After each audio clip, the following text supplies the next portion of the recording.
میں آپ سے پوچھتا ہوں، اس دنیا پر، اس عالم رنگ و بو میں، اس مادی کائنات میں سب سے زیادہ آپ کے کندھوں پر کس کے حق ہیں؟ تو آپ سب کہیں گے ماں کے حق۔ والد اولاد کی تربیت کرنے کے لیے مشقت سہتا ہے، کمائی کرتا ہے، یہ ایک مرحلہ ہے اس کا۔ ماں 9 ماہ تک اس کو اپنے پیٹ میں رکھتی ہے، ایک مرحلہ یہ۔ پھر ولادت کا دوسرا مرحلہ، زچہ بچہ دونوں کے لیے موت و حیات کی کشمکش ہے۔ اور تیسرا مرحلہ اس کی تربیت کا، جس کا باپ شامل ہوتا ہے۔ تو ماں کے 3 حق بیان کیے اور باپ کا ایک حق بیان کیا۔ مجھے بتاؤ، وہ ماں اور وہ باپ جو اولاد کو اپنی آنکھوں کا تارا اور نور نظر کہتی ہے، کیا اس کے حق ساری زندگی بھی کوئی لگا رہے تو ادا کر سکتا ہے؟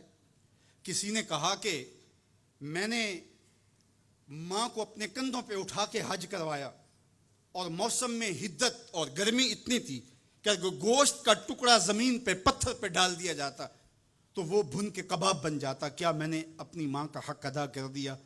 کہا تیری ولادت کے وقت جو اس نے تکلیف سہی، اس تکلیف کے ایک جھٹکے کا حق بھی ادا نہیں ہوا۔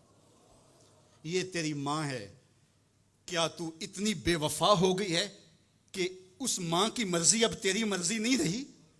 وہ باپ جس کی ہڈیاں بھی درد کر رہی ہیں اور وہ مزدوروں والے اڈے پہ بیٹھا ہے، اور جب کوئی مزدور لینے آتا ہے تو اس سے صحیح طرح سے اٹھا بھی نہیں جاتا، پھر بھی کلی والا ڈبہ اٹھا کے آگے بڑھتا ہے، اور مزدور لینے والے شخص کے ساتھ لپٹ کے چمٹ کے کہتا ہے کہ بابو مجھے لے جاؤ، 10 روپے کم دے دینا، میں نے اپنی بیٹی کی کالج کی فیس دینی ہے۔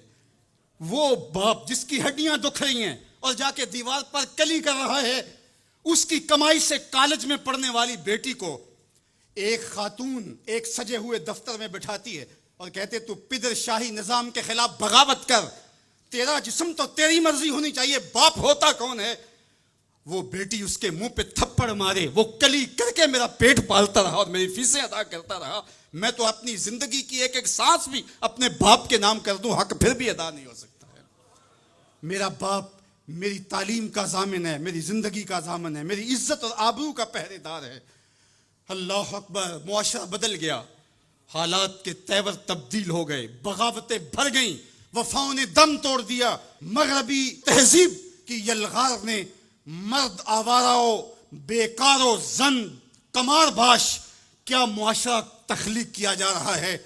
میرے حضور کے غلاموں، آؤ ہم نے دین حضور سے لینا ہے، اور یہ سارے چونچلے اور یہ ساری مغربی وظیفہ خور تنظیمیں یہ دم توڑ کے رہ جائیں گی۔ اس کائنات کے اندر اور اس وطن کے اندر جھنڈا لہرائے گا تو محمد عربی کے نظام کا ہی لہرائے گا انشاءاللہ۔ اس کے لیے میں اور آپ نے اپنی زندگی کی ایک ایک سانس لگانی ہے۔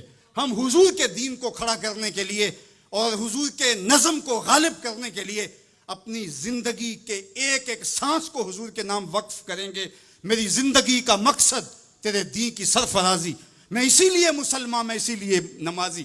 ہمارے اوپر سب سے بڑا حق ہمارے اللہ کا ہے، پھر رسول اللہ کے حق ہیں، پھر اس کے بعد ہماری ماں کے، ہمارے باپ کے، ہمارے مرشدوں کے، ہمارے استاد۔ ہم احسان فراموش لوگ نہیں ہیں کہ کبھی باپ کو پدر شاہی نظام کے ساتھ مسترد کریں، کبھی ماں کے چہرے پہ لات مار دیں کہ تم کون ہوتی ہو میری زندگی میں مداخلت کرنے والی۔ ہم تو رشتہ بھی کرنا ہوتا ہے تو بوڑھی دادی امی سے بھی پوچھتے ہیں، جب تک وہ ہاں نہیں کرتی تو گھر کے اندر ماحول ہی نہیں بنتا ہے۔ ہمارا دین، ہمارا کلچر، ہماری تہذیب، ہمارا تمدن ہمیں یہ سکھاتا ہے، لیس منا من لم یرحم صغیرنا ولم یوقر کبیرنا، جو چھوٹوں کے ساتھ شفقت سے پیش نہیں آتا اور بڑوں کے ساتھ جو ہے وہ توقیر سے پیش نہیں آتا۔ میرے حضور نے فرمایا میرے ساتھ اس کا کوئی تعلق، کوئی ربط، کوئی رشتہ نہیں ہے۔ تو ہمارا دین تو ہمیں یہی سکھاتا ہے۔ تو ایک امت بنو، دوسرا امت وسط بنو، تو پھر دیکھنا تم پھر بڑھتے رہو گے اور تمہارا بڑھنا منزل آشنا ہوگا، اور تو راہ نورد شوق ہے منزل نہ کر قبول، لیلا بھی ہم نشیں ہو تو محمل نہ کر قبول۔ تیرا تو مطمع نظر، تیرا تو ہدف ہی کچھ اور ہے، تو دنیا کے لیے نہیں ہے، دنیا تیرے لیے ہے۔ تو خواہشات کا دیوانہ نہیں ہے، بلکہ زمانہ تیری دہلیز پہ باندیوں کی طرح نوکری کرے گا۔ من کان للہ کان اللہ لہو، تو ان کا ہو کے دیکھ، زمانہ تیرا ہو جائے گا۔